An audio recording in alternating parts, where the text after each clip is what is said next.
안녕하세요. 정신분석의 뜰에서 운영하고 있는 함께 대상관계를 공부해보는 시간입니다. 오늘은 우리 클라인의 아동정신분석학 중에서 10장입니다. 자아 발달에서 초기 불안 상황의 중요성에 대해서 공부하고 있는데, 지난 시간에는 우리가 유아기에 대해서 공부했죠. 오늘은 이제 잠재기, 사춘기 아동들은 어떻게 불안을 다스려 나가는가 함께 공부해보도록 하겠습니다.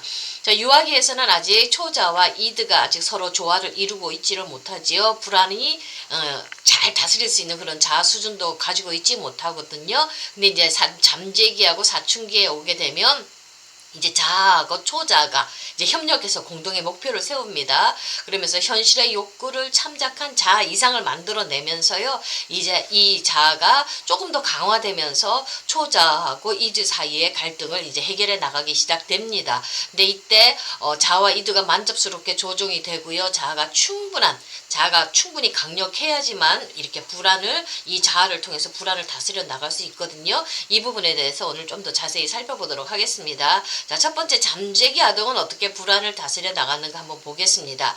자, 잠재기에 접어들면서 리비도가 막 발달하고요, 초자아 형성이 이렇게 완료되면 자아는 더욱 강해집니다. 자, 강화된 자아는 이들을 정복해서 현실 대상과 외부 세계의 요구에 적응시키는 것을 통해서 이 공동 작업을 위해서 초자아하고 연합하기 시작합니다. 자, 이 자아가 이제 이들을 이제 억압하기 시작한다는 겁니다. 초자아가 만들어져야지만이 이제 이들을 정복해 나가고 억압해 나가기 시작하는 거거든요. 이제는 잠재기에 들어오면 초자아가 완전히 완성이 되어졌기 때문에 이제 초자아하고 자아가 연합을 해서 막 끓는 욕망들, 끓는 이 에너지, 이들을 막 억압하면서 이제 현실에 맞춰서 살아나갈 수가 있게 만들거든요. 애들도 살아야 되지 않습니까? 지 나름대로 이제 전략을 개발하게 나가는 거거든요. 이 시기 아이의 자아 이상은 참 우리 잠재기 아동들은 부모와 교사를 만족시키는 품행이 단정한 착한 아이입니다. 제가 오늘도 한 아이를 이렇게 상담하고 왔는데요. 그 아이도 보면 이렇게 지금 초등학교 1학년이거든요. 엄마가 슬픈 거, 엄마가 우울한 거 싫어요. 엄마가 힘든 거 싫어요. 그래서 엄마 말 잘 들을 거예요. 엄마 말 잘 들어서 내가 이렇게 착한 생활을 할 거예요. 이런 얘기를 아이가 막 하거든요. 그러니까 이때 아이들은 부모 말 잘 듣고 부모 말에 맞는 착한 아이가 되기 위해서 아주 노력을 합니다. 그게 이 아이들 속에서는 자아 이상이거든요. 자, 잠재기 아동은 놀이 대신 문자나 숫자를 그리는데 관심을 쏟기 시작합니다. 그전에는 아이들 막 놀이를 통해서 자기의 감정을 표현했다면, 이때부터는 아이들이 이렇게 문자나 숫자에 대한 관심을 가지고 그것을 정교하게 그려나가는 대로 관심을 쏟으면서 이게 나중에 차츰 지적인 성취를 이루는데 거기에 대한 관심으로 확장이 되는 거거든요. 자, 이때 이런 걸 통해서 아이가 지적인 성취를 통해서 부모로부터 칭찬을 받고 인정을 받게 되면 아이는 만족감을 느껴요. 자기 자존감이 막 올라가는 거예요. 이래서 이 아이 잠재기 아동들은 현실 대상의 사랑, 부모로부터의 사랑과 인정을 통해서 불안을 다스려 나갑니다.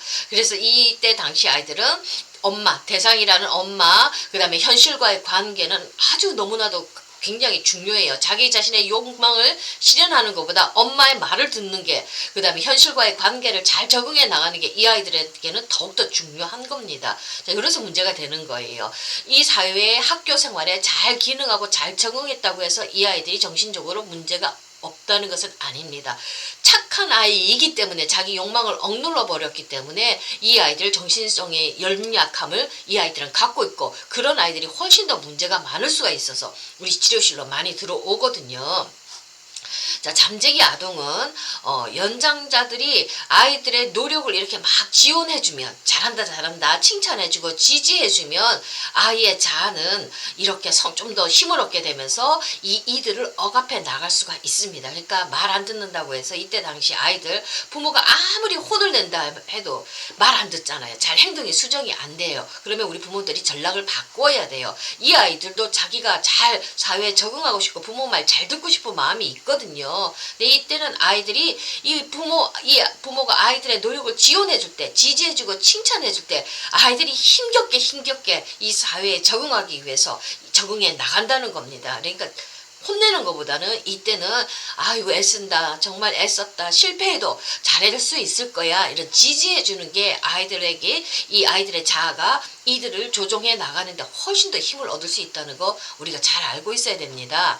자, 아이에게는 또다시요. 그러니까 부모가 지원해 줄 때, 지지해 줄 때 이 아이가 훨씬 더 잘 적응해 나갈 수가 있고요. 그 다음에 아이에게는 또 외부로부터 받는 금지가 필요합니다. 금지가 없을 때 아이는 더 불안하거든요. 그래서 내 자아가 이걸 아직도 감당할 만한 힘이 없으니까 아이는 외부에서 뭔가 금지시켜주는 것을 원해요. 그러면서 내부로부터 오는 이 금지, 이거를 아이들을 지원하기 때문에 내 혼자 힘으로 감당을 못하니까 외부에서 엄마 아빠가 대신 이렇게 조금 바운다리를 쳐주는 거, 금지를 쳐주는 게 아이들한테는 더욱더 안정감을 느끼게 만들어줍니다. 자, 아이에게는요, 자신의 초자아를 대신해줄 그런 인물이 외부에 있다는 것 자체가 굉장히 안정감이 있고 아주 또 필요를 절실하게 느낍니다. 그래서 이때 당시 아이들은 사춘기하고는 좀 틀립니다. 불안을 다스리기 위해서 대상들에 의존하기 시작합니다. 많이 의존해요. 잠재기에는 훨씬 더 많이 나타나고요. 잠재기로 이렇게 성공적인 이행을 위해서는 아이가 불안을 다스리는 것이 이 대상관계를 통해서 많이 다스리기 때문에 엄마 아빠와의 관계 너무 중요하고요. 현실 적응에 의지해야 하기 때문에 이 불안은 대상관계, 엄마와의 관계, 현실 적응 능력 여기를 통해서 이게 잘 되어지면 아이는 훨씬 더 불안을 잘 다스려 나갈 수가 있습니다. 자, 아이가 대상관계, 부모와의 관계를 통해서 불안과 죄책감을 다스려 나가기 때문에 필연적으로 아이의 장래 이 정신 건강은 조금 연약할 수밖에 없지요. 내 안에서 그걸 감당할 만한 힘이 없기 때문에 그렇습니다. 자, 아이가 대상이 좀 더 덜 의존적이고 아이가 불안을 다스리고 죄책감을 완화하는 어떤 수단이 되는 관심과 성취가 그 자체를 목적으로 하고 내가 이걸 불안을 다스리고 완화하는 수단이 이런 내 잘 적응하는 것들이 그 자체가 어떤 나의 목적이 되고 그걸 통해 내가 흥미와 쾌락을 내 안에서 느낀다면 아이의 불안은 훨씬 더 잘 감소되겠지요. 근데 아예 지금 잠재기 아동은 외부 대상, 부모의 도움과 지지를 많이 의존하기 때문에 조금은 불안을 다스리는데 사춘기 아동보다는 훨씬 더 조금 약하다는 거, 미약하다는 거 우리가 알 수 있어야 됩니다. 자, 그래서 부모가 이때 아이들 조금 말 안 듣는다고 해서 혼내기보다는 좀 지지해주고 칭찬해주고 적절하게 부모가 금지시킬 수 있는 능력이 함께 가져가 줄 때 아이가 더 훨씬 더 잘 기능할 수 있고 불안을 잘 다스려 나갈 수가 있다는 거 우리가 잘 알고 있어야 될 줄로 믿습니다. 자, 두 번째는요. 사춘기 아동입니다. 사춘기 아동은 대상에 많이 독립되어서 나오지요. 그래서 이 아이들은 대상을 통해서 내 불안을 다스려 나가기보다는 스스로 안에서 내적인 자원들을 만들어 나가기 시작합니다. 이때는 완전하게 이제 성격 구조가 만들어지는 때거든요. 한번 살펴보도록 하겠습니다. 잠재기에 이렇게 형성된 이 정서적인 안정은요, 사춘기 직전 시기에, 사춘기 그 시기에 와르르 무너집니다. 그래서 아이들 난리 나지요. 이때는 감정의 기복이 춤을 추듯 널뛰듯 아주 그 공격성도 막 올라오고요. 성적인 욕구도 많이 올라오면서 굉장히 정서적으로 불안하고 혼돈된 시대지 않습니까? 잘 만들어놨던 게 이때 사춘기 직전에 확 무너져 내려버리니까 새로운 구조를 만들어줘야 되죠.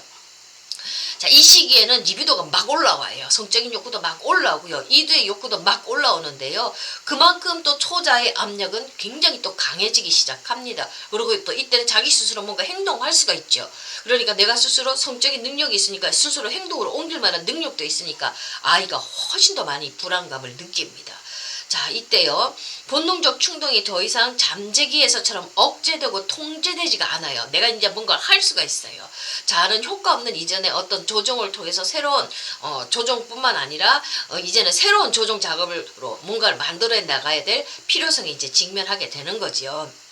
자, 이제 아이가 새로운 구조를 만들어 나가야 합니다. 이전의 구조로는 이걸 감당해 나갈 수가 없습니다. 내면에서부터 올라오는 이 욕동, 충동을 아이가 감당해 나가지를 못하니까 이때 이제 자아는 초자와 함께 연합해서 새로운 목표를 수립해 나가는데, 자, 이때 아이들 특징은 뭐냐면요. 원래 사랑하는 대상을 이제는 포기해야 됩니다. 원래 대상에서 멀어지는 걸 통해서 점차적으로 아이는 분리가 되고요.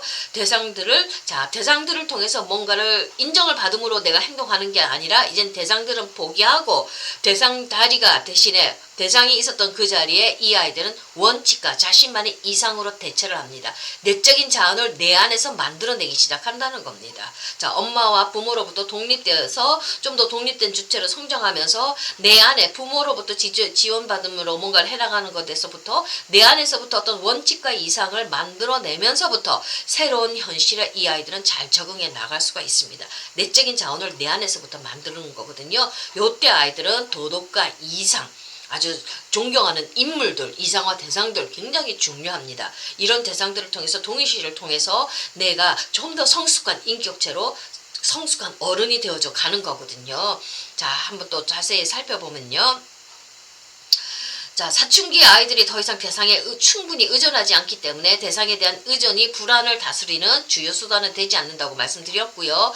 아이는 자신의 본래 대상들로부터 벗어나기 위해서 새로운 원칙과 이상화된 새로운 아버지 이마고를 세웁니다. 그리고 자신에 대한 요구 수준을 높입니다. 자, 아이들은 좋은 아버지 이마고만 있는 게 아니라 나쁜 아버지에 대한 이마고 있지요. 나쁜 아버지 이마고는 실제 아버지, 그 다음에 교장 선생님이나 선생님들, 그런 대리인들로 표상되면서 괜히 그런 사람들한테 이 아이들 기쁜 증오감을 막 터뜨리지요. 선생님들한테 굉장히 반항적이지 않습니까? 자기 나쁜 이마고를 그 선생님들한테 이렇게 던져버리면서 그 표상되어지는 그분들에게 그냥 애꿎은 증오를 막 표현하거든요. 반항심을 막 표현합니다. 그래서 고등학교 때, 중학교 때 선생님들 참 힘들지요. 자, 나쁜 이마고를 그렇게 던지기 때문에 그렇습니다.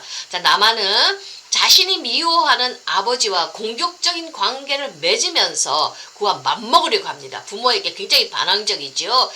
그렇게 함으로써 가혹한 거세를 내가 더 이상 두려워하지 않는다 이러면서 아빠하고 한번 맞짱 뜨기 시작합니다. 반항하면서 나 이제는 더 이상 거세를 무서워하지 않아. 나 이제 힘이 있어 이러면서 자기 힘을 표현하려고 합니다. 자, 요런 나쁜 아버지 이마고만 있는 게 아니라 존경하는 아버지, 좋은 아버지에 대한 이마고도 있죠. 존경하는 아버지 이마고와의 관계에서 아이는 힘센 아버지, 능력 있는 아버지, 존경스러운 아버지, 거기에 대해서 만족해 할 뿐만 아니라 그 아버지, 좋은 아버지, 존경스러운 아버지, 그 아버지와 자신을 동일시합니다. 그래서 그 아버지를 닮아가려는 자아 이상으로 삼지요. 따라서 이 모든 것을 통해서 남한은 자신의 내가 이 좋은 아버지를 동일시하면서 이 아이는 자신 안에 어떤 건설적인 능력과 성적 능력에 있다는 것에 대한 자식이 자신에 대한 커다란 믿음을 가지게 됩니다.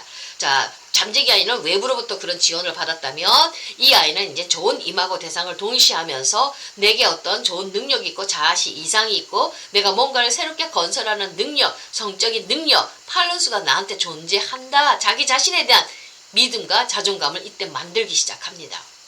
자, 바로 요 시점에서요, 아이의 활동과 성취가 가능해집니다. 요런 게 많이 축적되어지면 아이 자존감이 확 올라가죠. 자기 자신에 대한 유능감이 확 올라갑니다. 그래서 자그마한 어떤 활동을 통해서 성취를 느끼고 자존감을 높이는 거, 이런 거 뭔가를 해보는 거, 유능감을 경험하는 거 굉장히 중요합니다. 요 사춘기 아동들은요.